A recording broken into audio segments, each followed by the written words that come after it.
പ്രിയമുള്ള മുഅ്മിനീങ്ങളെ, വമാ ഇൻദല്ലാഹി ബാഖ്, നാളെ അല്ലാഹുവിന്റെ അടുക്കലേക്ക് വേണ്ടി നീക്കി വെച്ചത് മുഴുവനും ബാക്കിയാണ്, അതവിടെ ഉണ്ടാകുന്നതാണ്. ഇവിടെ പള്ളി പണിതവന് സ്വർഗത്തിൽ വീടുണ്ട്, ഇവിടെ സഹായിച്ചവന് അവിടെ സഹായമുണ്ട്. ഹബീബായ മുഹമ്മദുർ റസൂലുള്ളാഹ് സ്വല്ലല്ലാഹു അലൈഹി വസല്ലം തങ്ങൾ അവർക്ക് വേണ്ടി പ്രത്യേകം ശുപാർശ ചെയ്യാനുള്ളതാണ്. അതുകൊണ്ട് തഖ്വയോടെ ജീവിക്കണേ.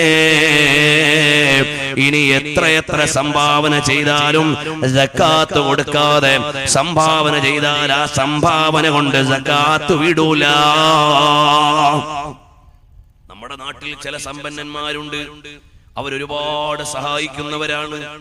പക്ഷേ സമ്പത്തിന്റെ കണക്ക് നോക്കിയിട്ട് സക്കാത്ത് കൊടുക്കാൻ അവർ അറിയുന്നില്ല, അല്ലെങ്കിൽ അവര് ശ്രദ്ധിക്കുന്നില്ല, അല്ലെങ്കിൽ അവരുടെ ശ്രദ്ധയിൽ അത് വരുന്നില്ല. കച്ചവടത്തിന് സക്കാത്തുണ്ട്, സമ്പത്തിന് സക്കാത്തുണ്ട്, നിക്ഷേപമായി വെച്ച സ്വർണത്തിന് സക്കാത്തുണ്ട്, നിക്ഷേപമായി വെച്ച വെള്ളിക്ക് സക്കാത്തുണ്ട്. ആ സക്കാത്ത് കൊടുക്കാതെ ഒരാൾ എത്ര സംഭാവന കൊടുത്താലും സക്കാത്ത് വീടൂല.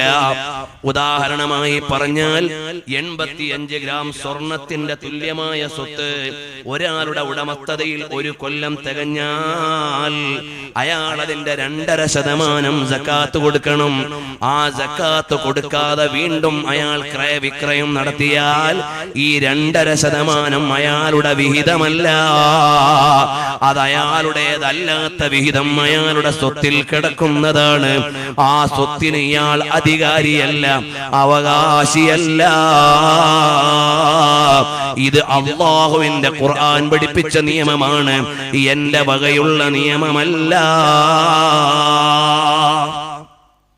അപ്പ ഹറാമായ സ്വത്തായി പോകും. 85 ഗ്രാം സ്വർണത്തിന് 1 ലക്ഷം രൂപയാണെന്ന് സങ്കല്പിക്കാം. അതെന്റെ ബാങ്ക് അക്കൗണ്ടിൽ കിടക്കുകയാണ്, അല്ലെങ്കിൽ എന്റെ ഉടമസ്ഥതയിൽ ബാഗിലിരിക്കുകയാണ്, അല്ലെങ്കിൽ എന്റെ സൂക്ഷിപ്പുകാരനായി അക്കൗണ്ടിന്റെ എന്റെ കയ്യിലാണ്. ഒരു കൊല്ലം തികഞ്ഞാൽ അതിന്റെ 2.5% സക്കാത്ത് കൊടുക്കണം. ആ 2.5% പിന്നെ എന്റെ സ്വത്തല്ല, അത് ഫുഖറാഇന്റെ സ്വത്താണ്, അത് മിസ്കീന്മാരുടെ സ്വത്താണ്, അത് പാവപ്പെട്ടവരുടെ സ്വത്താണ്, ഖുർആൻ പറഞ്ഞ അവകാശികൾക്കുള്ള സ്വത്താണ്. അത് കൊടുത്തില്ലെങ്കിൽ ഞാൻ കുറ്റവാളിയാണ്, നാളെ റബ്ബിന്റെ കോടതിയിൽ ശിക്ഷ അനുഭവിക്കേണ്ട കുറ്റവാളിയാണ്. അതിനെന്ത് വേണം? കച്ചവടക്കാർ 1 വർഷമാകുമ്പോൾ അതിന്റെ സ്റ്റോക്ക് എടുക്കാറുണ്ട്. മിക്കവാറും അത് മാർച്ച് മാസത്തിലാണ് എടുക്കുന്നത്. നിങ്ങളുടെ വർഷം തികയുന്നത് കച്ചവടം തുടങ്ങിയത് ഏത് അറബി മാസമാണോ അതേ അറബി മാസം അടുത്ത കൊല്ലമാകുമ്പോഴാണ് കച്ചവടത്തിന്റെ സക്കാത്ത് കണക്ക് കൂട്ടേണ്ടത്. മുഹറം 1 കച്ചവടം തുടങ്ങിയ മുതലാളി അടുത്ത മുഹറം 1 ആകുമ്പോ കാൽക്കുലേറ്റ് ചെയ്തിട്ടാണ് സക്കാത്ത് കൊടുക്കേണ്ടത്.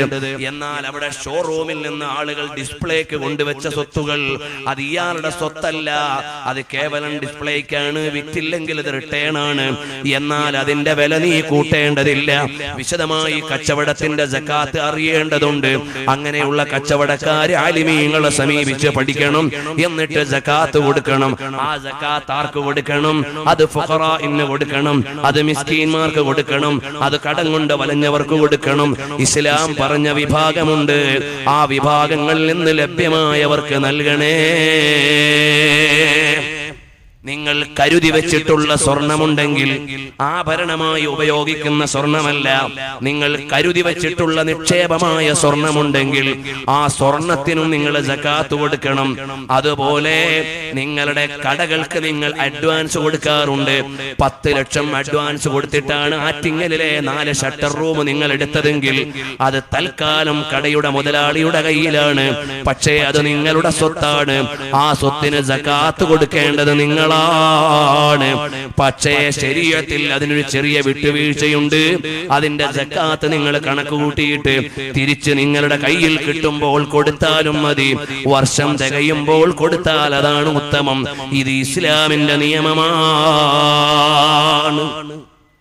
അതുപോലെ അനന്തര സ്വത്തിൽ നമുക്ക് വല്ല ശ്രദ്ധയുമുണ്ടോ സഹോദരങ്ങളെ? വാപ്പ മരിച്ചുപോയി, വാപ്പാന്റെ സ്വത്തുണ്ട്. മോള് പറയും ഞാനാണ് വാപ്പാനെ നോക്കിയത്, അതുകൊണ്ട് ആ സ്വത്ത് മുഴുവനും എനിക്ക് വേണം. മോൻ പറയും അല്ല എനിക്കാണ്. അപ്പോഴാണ് ഇളയ മോൻ വരുന്നു, എന്റെ വീട്ടിലാണ് സുഖമില്ലാഞ്ഞപ്പോ കിടന്നത്, വാപ്പ എഴുതിയ വിൽപത്രമാണ്, മരണാനന്തരം വാപ്പന്റെ സ്വത്ത് മുഴുവനും എനിക്കാണെന്ന് എഴുതിയിട്ടുണ്ട്. ഇങ്ങനെ അടിപിടി കൂടേണ്ടതില്ല. ഇസ്ലാമിന്റെ ഖുർആൻ ഒരു നിയമം പറഞ്ഞിട്ടുണ്ട്. ഒരാൾ മരിച്ചാൽ അയാളുടെ സ്വത്ത് എങ്ങനെയാണ് വിഹിതം വെക്കേണ്ടത് എന്ന് ശരീഅത്തുൽ ഇസ്ലാം പഠിപ്പിച്ചിട്ടുണ്ട്, ഖുർആൻ പഠിപ്പിച്ചിട്ടുണ്ട്. ആ നിലക്ക് സ്വത്ത് വിഹിതം വെക്കണം. അതല്ലാത്ത വിഹിതം വെച്ച് നീ അപഹരിച്ചാൽ ആ സ്വത്ത് നിന്റെ സ്വത്തല്ല. അതിനൊരു ഉദാഹരണം ഞാൻ പറയാം. ഒരാൾ മരിച്ചു, അയാൾക്ക് അവകാശികളായി 2 പെൺമക്കളും 1 മകനും മാത്രമേ ഉള്ളൂ. 1 കോടിയുടെ സ്വത്തുണ്ട്. എന്നാൽ ഈ സ്വത്തിൽ എത്രയാണ് മകന് വേണ്ടത്, എത്രയാണ് മകൾക്ക് വേണ്ടത്, എത്രയാണ് ഇളയ മകൾക്ക് വേണ്ടത്? ഇളയ മകള് പറയും മൊത്തം എനിക്ക് തന്നെ വേണം. വാപ്പ വിൽപത്രം എഴുതി വെച്ചിട്ടുണ്ട്. ആ വിൽപത്രം സ്വീകാര്യമല്ല.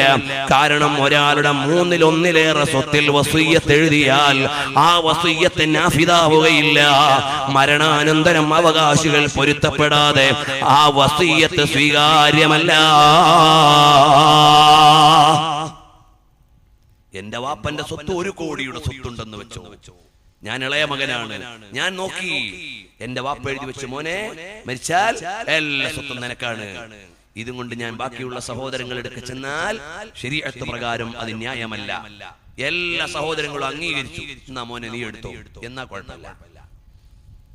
അല്ലെങ്കിലോ 3/1 സ്വത്ത് മാത്രമേ അങ്ങനെ വസിയ്യത്ത് ചെയ്യാൻ അവകാശമുള്ളൂ, ബാക്കി പൊതുവായ സ്വത്താണ്. ഈ സ്വത്ത് വിഹിതം വെക്കുന്നതിന് മുമ്പ് ചില കാര്യങ്ങൾ നോക്കണം. വാപ്പക്ക് കടണ്ടോ വീടണം, സക്കാത്ത് കൊടുക്കാനുണ്ടോ വീടണം, ഹജ്ജ് ചെയ്യാനുണ്ടോ വീടണം, എന്നിട്ട് ബാക്കിയെ നിങ്ങൾ വിഹിതം വെക്കാൻ പാടുള്ളൂ. ഇതൊക്കെ ആരാ നോക്കണം? ഇതൊക്കെ ഇന്ന് പറയാനും പഠിക്കാനുമുള്ള അവസരങ്ങൾ എവിടെ? അള്ളാഹുവിന്റെ വിശുദ്ധമായ ദീനിന്റെ നിയമം, ഫറായിദ് അനന്തരാവകാശ സ്വത്തിന്റെ നിയമം ഖുർആൻ നേരെ പറഞ്ഞതാ. ഒരു ഗവേഷകനും കണ്ടുപിടിച്ചൊന്നുമല്ല. വലിയ ഉമ്മക്ക് 6/1. നിങ്ങൾ ഓതുന്ന ആയത്തുകളില്ലേ, അങ്ങനെ ഓരോ നിയമങ്ങളും ഖുർആൻ പറഞ്ഞിട്ടുണ്ട്. അപ്പൊ ഒരാൾ മരിച്ചു, അയാൾക്കാകെയുള്ളത് 1 മകനും 2 പെൺമക്കളുമാണ്. എന്നാൽ എങ്ങനെയാണ് സ്വത്ത് വിഹിതം വെക്കേണ്ടത്? മോൾ അടി ഉണ്ടാക്കണ്ട, ഇളയ മോളും പ്രശ്നം ഉണ്ടാക്കണ്ട. 1 കോടിയുടെ സ്വത്തുണ്ടെങ്കിൽ 50 ലക്ഷത്തിന്റെ സ്വത്ത് ഈ ആൺകുട്ടിക്കാണ്. ബാക്കിയുള്ള 50 ലക്ഷത്തിന്റെ സ്വത്ത് 25 വീതം 2 പെൺമക്കൾക്കുമാണ്. ആര് പറഞ്ഞു? ഖുർആനിന്റെ നിയമമാണ്, ഖുർആനിന്റെ നിയമമാണ്. അതുപോലെ ഓരോരുത്തരും മരിച്ചാൽ, ആണ് മരിച്ചാൽ ഭാര്യ ഉണ്ടെങ്കിൽ ആ ഭാര്യക്ക് എത്രയാണ്, ഉമ്മയുണ്ടെങ്കിൽ ആ ഉമ്മക്ക് എത്രയാണ്. ഇനി മകനില്ല, മകന്റെ മകനാണെങ്കിൽ അവകാശം എങ്ങനെയാണ്?